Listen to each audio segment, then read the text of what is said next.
The next thing we're going to talk about is how to effectively listen to your body's needs. The body is a creation from God, and it will tell you everything you need to know. It'll tell you when you're really hungry. It'll tell you when you're thirsty. It'll tell you when you're stressed. I know when I'm stressed because I get this tightness. My heart beats faster. I have a little bit of trouble swallowing.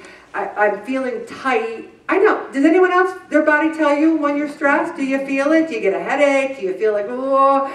It'll tell you when you're in pain. Oh, what does this hurt for? Wow, your body's telling you. I mean, it's a terrible, terrible disease if you have no ability to feel your pain. It's a rare condition, but when people have it, they have to be closely monitored because they don't get those signals.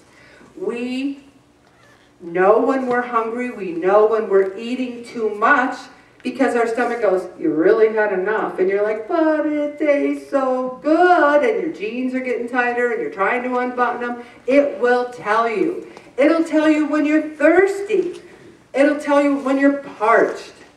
It'll even tell you how good you feel after exercise. When the endorphins are going, when you've done something good. It'll tell you how it feels when you're on the scale and you're down a couple pounds. You're like, ooh, I feel good about that.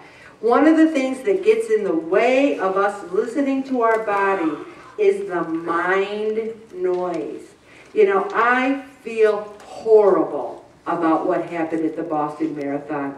I feel horrible about the explosion at the plant. And I am praying constantly for all the victims, everyone associated with that. But what I am not doing is constantly watching the news.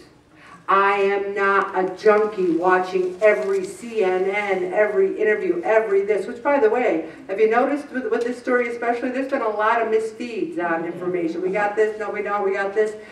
I learned a valuable lesson after 9/11 because I actually felt like I had post-traumatic stress from that. I was so stressed out from the news events. It's not that I don't care, but my body says to me, you can pray, you can care. Constantly watching the news is too stressful for you. If you have stressful situations, you can try to remove yourself from there.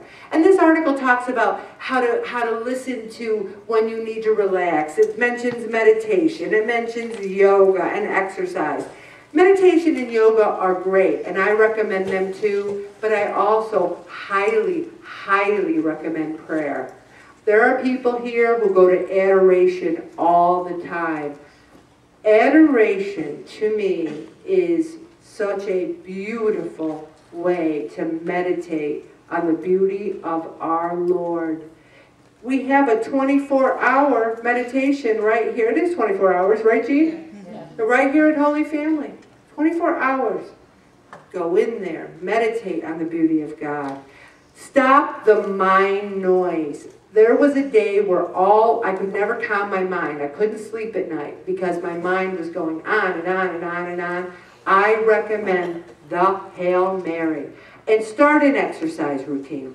I don't think I mentioned by name, but isn't it Leslie Sanson? Is that how you say her name? Is it Leslie? Leslie. Yeah. Leslie Sanson. Is that how you say it? I have been doing it every night because I just like it. You know, and it's really a workout. You can go to Walmart, you can go anywhere and get these DVDs, and you can just be right in your house, and you're moving, you're walking, and you can do 3 to 5 miles, and they're sweating. These people are sweating, so it is a workout. Find something, mix it up, listen. And then we talk about your body. Sometimes you're too worried to even sleep properly. Not getting enough sleep negatively impacts your health. We've talked about this. We've talked about it. And you say, but Ellen, you don't have my life. I can't get enough sleep. I have too much to do. If you can try to we've been turning everything off at 9:30. When I go to bed at 9:30 and get up at 5:30, I feel like $1,000,000. When I go to bed at 11:30 and get up at 5:30, not so good. Also, we need to be careful right before we go to bed. Don't go out and run 26 miles and then lay down and go, why can't I fall asleep? Don't even do the Leslie Sansone tape within a couple hours of going. Don't drink coffee. I don't have caffeine after noon. 12:00, no caffeine. I have a couple cups of coffee in the morning because my body, it just gets me going. And another thing, be careful what you talk about right before you go to sleep, because if you're praying, that's great. But one of my funny stories is I used to drive 55,000 miles a year for one of the sales and sales management jobs I had. And I'd be trying to relax and trying to go to sleep. And right before we would drift off, and like it'd be January, in the middle of January, Bob would very kindly say, "Be careful on those icy roads tomorrow." And I'd be thinking, oh my gosh, that's right. It's going to be icy. I'm going to Scranton. I'll probably die. Oh my gosh, I don't have my paperwork in order. And then we have had this guy. So, I don't do it anymore. He doesn't do it anymore.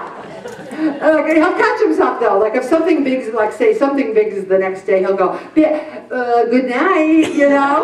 So don't talk about things or don't fight. You know, you never have an argument unless you're a man, because a man, you could be having a knockout, drag out fight, and he'd be like, I'm only kidding, men in the group, only kidding. But women, we sit there and go, and I should have said this, and then they said that. But don't fight before bed. I tell you, the Hail Mary. And another thing we did is we got one of those sound machines. You know, it goes, we are at white noise. We are addicted. We go to Bethany Beach. We got our sound machine. We go to someone's house for weekend. We're going to Rochester this weekend. We got our sound machine because we have the noisiest birds. Even in the winter, they're like tweet tweet tweet tweet. And I love birds, but like at 4 o'clock in the morning, I'm like, why are they up so early? But we got the machine going. It's a beautiful thing. All right, and then water. I'm just going to talk about water because we talked about our body. Are we hungry? Are we tired? Are we thirsty? You can get great looking skin. You can have a healthier heart. If you are trying to lose weight, your body has to flush those toxins out. Give it a little swig, out it goes. And some people might be going like, Ellen, you drink so much bottled water, it's bad for the environment. I do have a glass, a mug, I could bring that. You're right, I recycle, don't judge me. But I am drinking my water. Also, it's an energy boost. You know, when I gave up snacking because snacks are triggers for me. So at night, if I want something good, I'll have a cup of decaf coffee. That's my treat. I look forward to it. We're just making the checks on our log. Are we really drinking 8-ounce glasses of water a day? Then the last thing is eating healthy on the run. And are you eating your fruits and vegetables? Are you watching your portion size? And also, if you're on the run, why don't you run to Wegmans? Because they have salads. If Wegmans is here and Pizza Hut's here, isn't it just as easy to go in Wegmans and get a salad? So it says, if you're running, run to the grocery store. Also, a lot of sub-eaters in this group, because Jared made it sound like you could have a honker sub a couple of times a week with baked Lays and whatever else, a cookie. If you're going to have a sub, I would have a 6-inch turkey on whole grain with no mayo. You know, just because Jared lost a lot of weight and kept it off, we don't need to have 3 12-inch subs a week. All right, we need to really take a look about it. And let's talk about that mayonnaise. If you're having too much mayonnaise, it's not good for you. I have said a million times, I was a mayonnaise fanatic. I have Dijonnaise, 5 calories, low sodium. And you know what? One thing it says here is, have small fries instead of the large fries. And I say, have no fries. And oh, Ellen, you're so strict. Hey, if you've lost 50 pounds and you've kept it off for 3 years, have some fries. But if you weigh 260 pounds and you're trying to get in the 100s and you're having fries and pizza and wings, I go, what? Are you listening? Pay attention. Also, the grilled options. Why do we think fried fish is on a weight loss plan? It's not. Also, it talked about keeping water with us at all times. Bob, I'm going to stop there and finish this up.